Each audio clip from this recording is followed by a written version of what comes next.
अमरजीत प्रसाद और स्वतंत्र रेलवे बहुजन कर्मचारी यूनियन का जोनल अध्यक्ष। कम बजट के थोड़ा क्या सरकार से अपेक्षा है?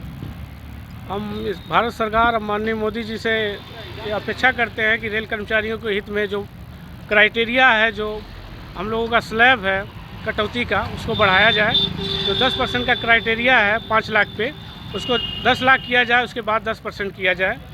और हम अपेक्षा करते हैं कि जो हमारे ग्रावेंसेस पे जैसे एरियर हुआ, जो हमारे चारे का जो एरियर हुआ, उस पर टैक्स न लगाया जाए, उसको माफ़ किया जाए। इस बजट में हमें उम्मीद करते हैं। सरकार का आम बजट आखिरी है और जिस तरह से रेल बजट को आम बजट में मर्ज किया गया है, तो रेल कर्मचारी और सेंट्रल गवर्नमेंट कर्मचारियों की उम्मीदें बढ़ जाती है इस सरकार से।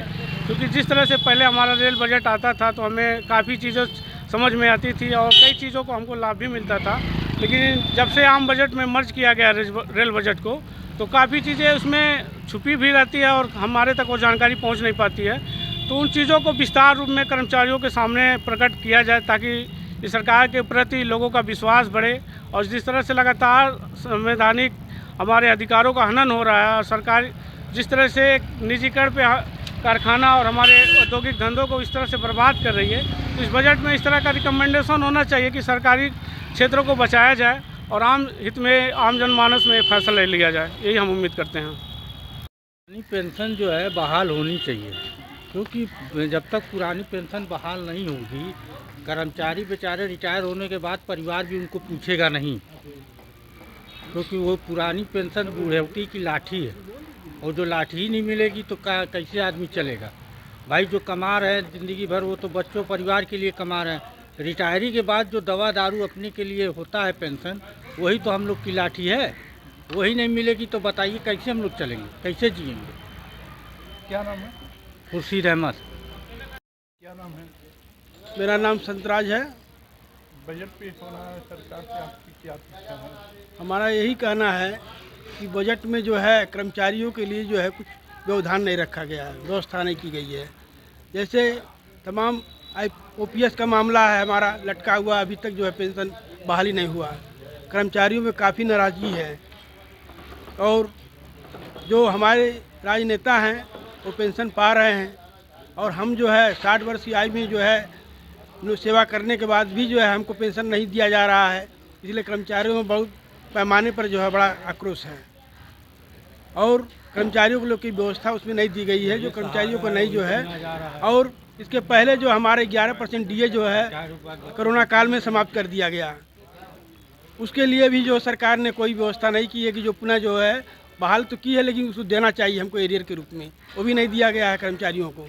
इसलिए इस बजट से कर्मचारियों को नुकसान है।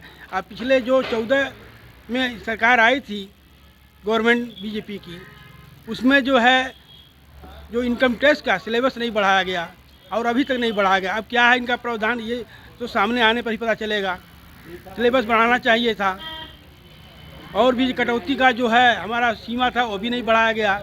इसलिए कर्मचारियों में 4th क्लास के कर्मचारी तो इनकम टैक्स में आ गए दायरे में, और राजनेता इससे वंचित हैं। इसलिए हम चाहते हैं कि कर्मचारियों की मांग को जो है मानी जाए सरकार, और कर्मचारियों की सुविधाएं जो भी व्यवस्था है वो की जाए। ये मेरी मांग है सरकार से। बात ये है कि प्रदेश स्तर पर पुरानी पेंशन बहाली है तो संयुक्त मोर्चा का गठन किया गया है। अभी कल ही उसके अध्यक्ष श्री JP पांडे जी के नेतृत्व में, जिसमें हम सभी संगठन वाले लोग मिलजुल करके अपनी इस हित की मांग कर रहे हैं। देखिए, हमारा जो संवैधानिक व्यवस्था देश संविधान से चलता है और संविधान में अगर मौलिक अधिकार है, मौलिक कर्तव्य है, तो राज्य के नीति निर्देशक तत्व भी हैं और राज्य के नीति निर्देशक तत्व सामाजिक सुरक्षा की बात करता है। एक कर्मचारी अपने जीवन पर्यंत अपनी जो ऊर्जा है उसको 60 वर्ष की अवस्था तक सरकार को देता है। 60 वर्ष के बाद उसे आखिर क्या मिलता है? उसे पुरानी पेंशन अगर मिलती है तो वो उसके शिथिलांग अवसरों में, विपरीत परिस्थितियों में सहयोगी के रूप में रहेगा।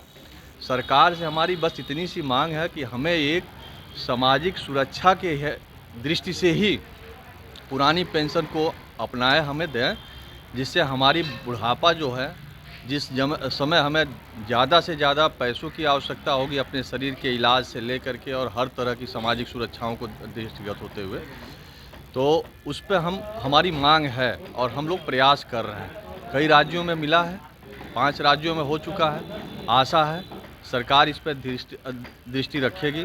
देर सवेर इस पर 2024 में होने वाले चुनाव को देखते हुए 2023 में सरकार को इस पर निर्णय लेना चाहिए। हम कर्मचारियों के पक्ष में। धन्यवाद। राजेश कुमार पाठक, मंडल अध्यक्ष गोरखपुर सिंचाई विभाग, मिनिस्ट्रियल एसोसिएशन।